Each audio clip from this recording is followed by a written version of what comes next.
내 이름은 삐삐 롱스타킹. 아스트리드 린드그랭글, 햇살과 나무꾼 옮김. 출판사 시공주니어. 4. 어린이에게 학교가 필요한 이유 단 한 가지.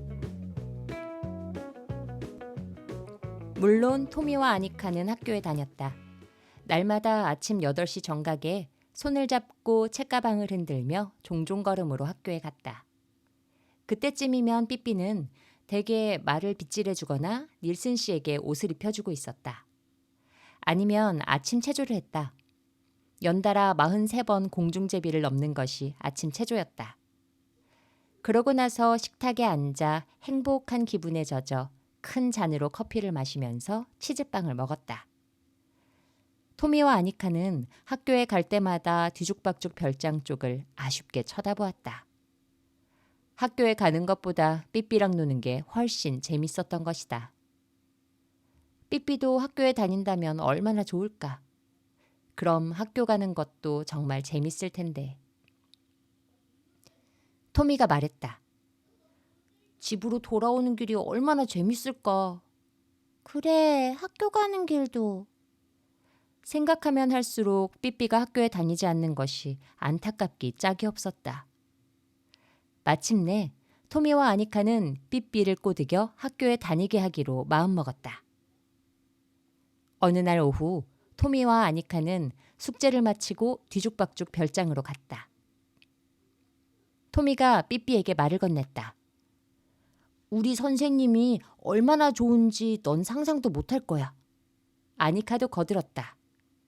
너도 학교가 얼마나 재밌는 곳인지 알면 참 좋을 텐데 학교에 못 다니게 하면 난 차라리 죽어버릴 거야.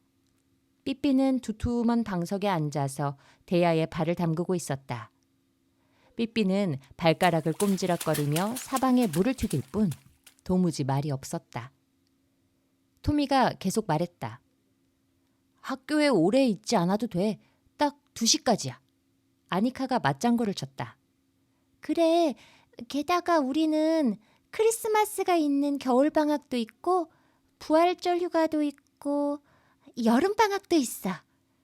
삐삐는 생각에 잠겨 엄지발가락을 꼬집기만 할 뿐 아무 말도 하지 않았다. 그러다 갑자기 단단히 결심이라도 한 듯 부엌 바닥에 물을 쫙 쏟아버렸다.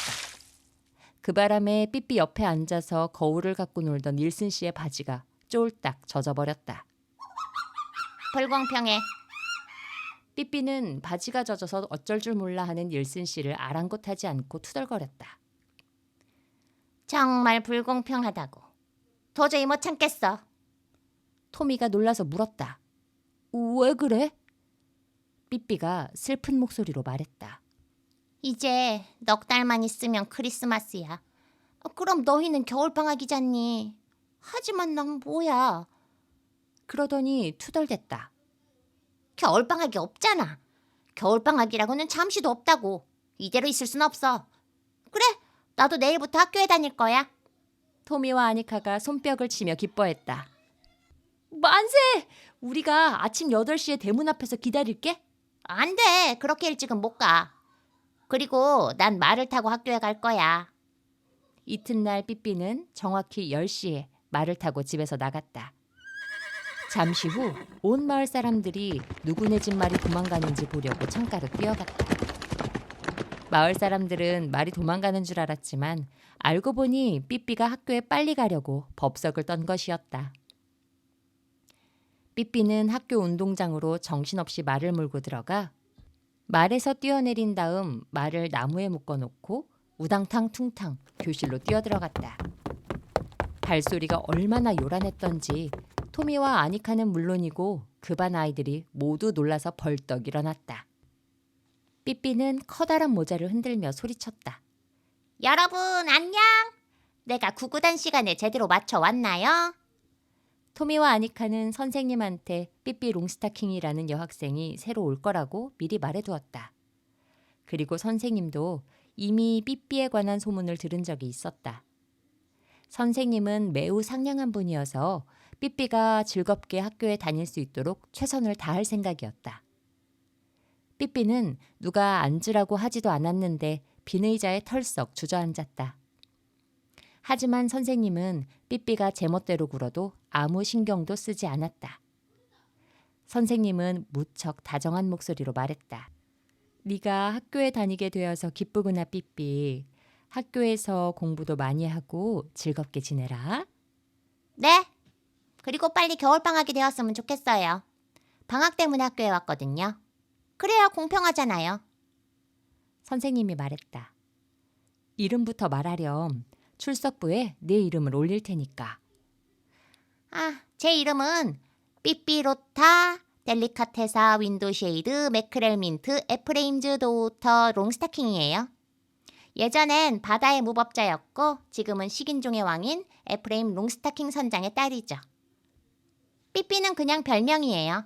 아빠가 삐삐로타는 길어서 부르기 불편하다고 삐삐라는 별명을 붙여주셨어요. 선생님이 말했다. 그래, 그럼 우리도 너를 삐삐라고 부를게. 자, 이제 삐삐는 얼마나 아는지 좀 볼까? 넌 제법 컸으니까 아는 것도 많겠지? 수학 문제부터 물어볼게. 7 더하기 5는 몇이지? 삐삐는 놀라고 당황하여 선생님을 쳐다보며 말했다. 글쎄요. 선생님도 모르는 걸 제가 어떻게 알아요? 아이들은 모두 놀란 눈으로 삐삐를 지켜보았다. 선생님은 수업 시간에 그런 식으로 대답하면 못 쓴다고 타일렀다. 삐삐는 이내 잘못을 뉘우쳤다. 죄송해요. 몰랐어요. 다신 안 그럴게요. 선생님이 말했다. 그래, 다음부터는 그러지 마라. 7 더하기 5는 10이란다. 그것 봐요. 잘 알고 계시면서 왜 물어보셨어요? 선생님은 삐삐의 행동을 아무렇지도 않게 받아들이기로 마음먹고 계속 질문을 했다. 그럼 삐삐, 8 더하기 4는 몇이니? 삐삐는 아무렇게나 대답했다. 한 67점? 아니야, 8 더하기 4는 10이란다. 삐삐가 말했다. 선생님, 이건 정말 너무해요. 아까는 7 더하기 5가 10이라고 하셨잖아요. 아무리 학교라지만 그건 정말 말도 안 돼요. 그렇게 바보 같은 장난이 재밌으시면 혼자서 구석에 앉아 수학 공부나 실컷 하시지 그러세요. 우린 술래잡기나 하고 놀게 내버려 두시고요. 선생님은 더 이상 삐삐에게 수학을 가르치려고 해봤자 아무 소용이 없겠다고 생각했다. 그래서 이번에는 다른 학생들에게 수학 문제를 내보았다. 선생님이 물었다. 토미가 대답해 볼래? 리자한테 사과 7개가 있고 악셀한테 사과 9개가 있어. 리자와 악셀의 사과를 합하면 몇 개일까? 삐삐가 말을 가로막았다. 그래, 토미, 대답해봐. 그리고 이것도 대답해줘. 리자가 배가 아픈데 악셀은 더 배가 아파. 그럼 그건 누구 잘못이야? 그리고 걔들은 사과가 어디서 났을까? 선생님은 삐삐의 말을 무시하고 고개를 돌려 아니카를 보았다. 자, 아니카, 너한테 문제를 낼게. 구스타프가 같은 반 친구들이랑 소풍을 갔어. 구스타프는 소풍 갈 때 1크로나가 있었는데 집에 돌아와 보니 7외래가 남아 있었어. 구스타프는 얼마를 썼을까? 삐삐가 또 끼어들었다. 그래, 맞아. 나도 알고 싶어. 구스타프는 왜 그렇게 돈을 펑펑 쓰고 다니지? 구스타프는 탄산음료를 사 먹었을까? 또 집에서 나오기 전에 귀는 잘 씻었을까? 선생님은 수학 수업을 포기하기로 했다. 혹시 읽기 공부라면 삐삐가 재미있어 할지도 모르겠다 싶어서 고슴도치가 그려진 작고 예쁜 그림을 꺼냈다. 고슴도치의 코앞에는 기억이라는 글자가 쓰여 있었다. 선생님은 명랑하게 말했다. 자, 삐삐, 재밌는 걸 배우자. 여기 고슴도치가 있지? 이 고슴도치 앞에 있는 글자를 기억이라고 읽는단다. 에이, 말도 안 돼요. 그건 막대기 옆에 파리똥이 앉은 거잖아요. 고슴도치와 파리똥이 무슨 상관이 있는지 알고 싶어요. 그러자 선생님은 뱀이 그려진 그림을 꺼냈다. 그리고 거기에 쓰여 있는 글자가 비읍이라고 가르쳐 주었다. 삐삐가 대꾸했다. 뱀이라고요? 난 인도에서 무지무지 큰 뱀이랑 싸웠던 일을 죽을 때까지 못 잊을 거예요. 얼마나 무시무시한 뱀인지 선생님은 상상도 못 하실 거예요. 그 뱀은 길이가 13m나 되는 데다가 화가 머리 끝까지 나 있어서 날마다 인도 어른 5을 잡아먹고도 모자라서 후식으로 애들을 둘이나 꿀꺽 삼켜버려요. 그런데 한 번은 그 녀석이 나를 잡아먹으려고 내 몸을 친친 감았어요. 어우! 하지만 난 정말이지 그동안 별일을 다 겪어봤기 때문에 침착하게 그놈의 대가리를 꽝 내리쳤어요. 그러자 그놈은 취 하더니 다시 쉿쉿거리며 혀를 날름거리더라고요. 난 한 번 더 그놈의 머리통을 냅다 갈겼어요. 와우! 그랬더니 바로 죽어버리더라고요. 그렇게 혀를 내밀고 둘둘 감은 모양을 해서 비읍자인 거예요. 정말 재밌죠? 삐삐는 숨을 쉬려고 말을 멈추어야 했다. 선생님은 이제 삐삐가 버릇없고 골치 아픈 아이라는 생각이 들기 시작했다. 그래서 아이들한테 잠시 그림을 그리게 하려고 마음먹었다. 그렇게 하면 틀림없이 삐삐도 얌전히 앉아서 그림을 그릴 거라고 생각한 것이다. 선생님은 종이와 연필을 꺼내 학생들에게 나눠주었다. 지금부터 뭐든지 마음껏 그려보세요. 선생님은 이렇게 말하고 나서 자기 책상에 앉아 숙제 검사를 했다. 얼마 뒤에 선생님은 아이들이 그림을 잘 그리고 있는지 살펴보려고 고개를 들었다. 그런데 아이들은 가만히 앉아서 삐삐만 쳐다보고 있었고 삐삐는 마룻바닥에 엎드려 마음 놓고 그림을 그리고 있었다. 선생님이 짜증스럽게 말했다. 아니 삐삐, 종이는 어쩌고 바닥에다 그리니? 종이엔 벌써 다 그렸어요. 내 말을 그리려면 그렇게 작은 종이로는 어림도 없다고요. 이제 겨우 앞다리를 그린걸요? 꼬리를 그리려면 복도까지 나가야 할 것 같아요. 선생님이 꾀를 내어 말했다. 그림은 그만두고 다 같이 노래를 부를까요? 아이들은 모두 일어나 의자 옆에 섰다. 삐삐만 그대로 앉아 있었다. 삐삐가 말했다. 어서 노래하세요. 전 잠시 쉴래요. 공부를 너무 많이 하면 아무리 건강한 사람도 쓰러지는 법이잖아요. 이제 선생님은 더 이상 참을 수 없게 되었다. 선생님은 삐삐와 둘이서만 이야기하려고 다른 아이들을 모두 운동장으로 내보냈다. 선생님과 단둘이 남게 되자 삐삐는 선생님 책상 앞으로 갔다. 저 선생님, 학교가 어떤 곳인가 하고 와봤는데 참 재밌었어요. 하지만 저는 이제 학교에 다니고 싶지 않아요. 겨울방학이 있든 없든 상관없어요. 학교에선 사관이 고슴도치니 뱀이니 하는 얘기만 잔뜩 하잖아요. 정말 머리가 팽팽 돌 지경이라고요. 하지만 제가 학교를 안 다닌다고 섭섭해하지는 마세요. 선생님은 정말로 섭섭하다고 하면서 삐삐가 얌전하게 굴지 않은 것이 가장 섭섭하다고 말했다. 그리고 삐삐같이 버릇없는 아이는 학교에 다니고 싶어 해도 받아주지 않을 거라고 말했다. 삐삐는 깜짝 놀라며 물었다. 제가 버릇이 없었나요? 그런 다음 무척 슬픈 표정으로 덧붙였다. 세상에, 전 몰랐어요. 삐삐가 한번 슬픈 표정을 지으면 이 세상 그 누구보다도 슬퍼 보였다. 삐삐는 한동안 묵묵히 서 있더니 떨리는 목소리로 말했다. 선생님, 이해하세요.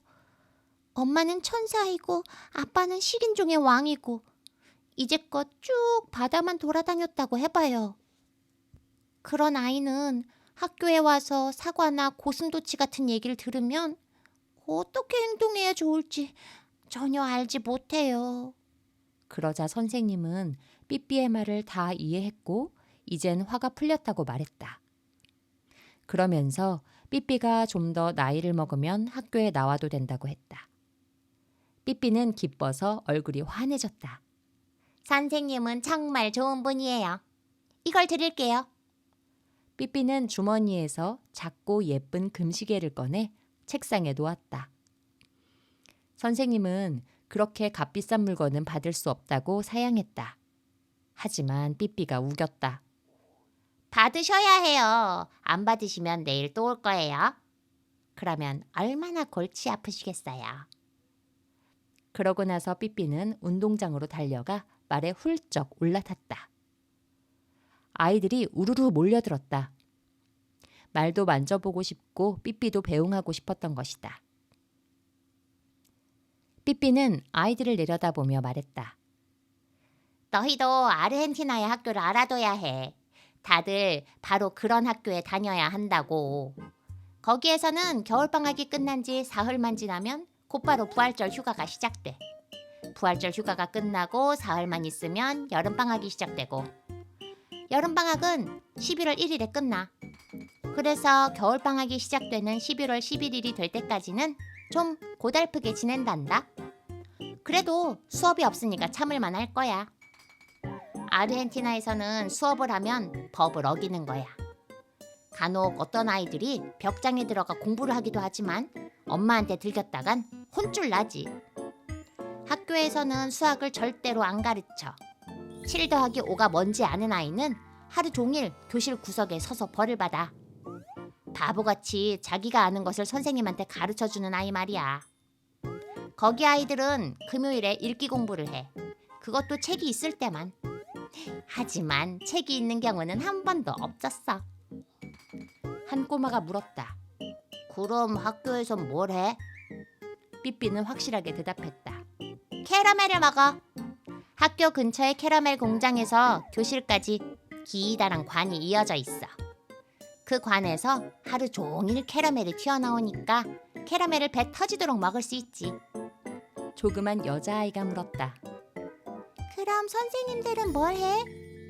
아이들이 캐러멜을 먹기 좋게 껍질을 까줘.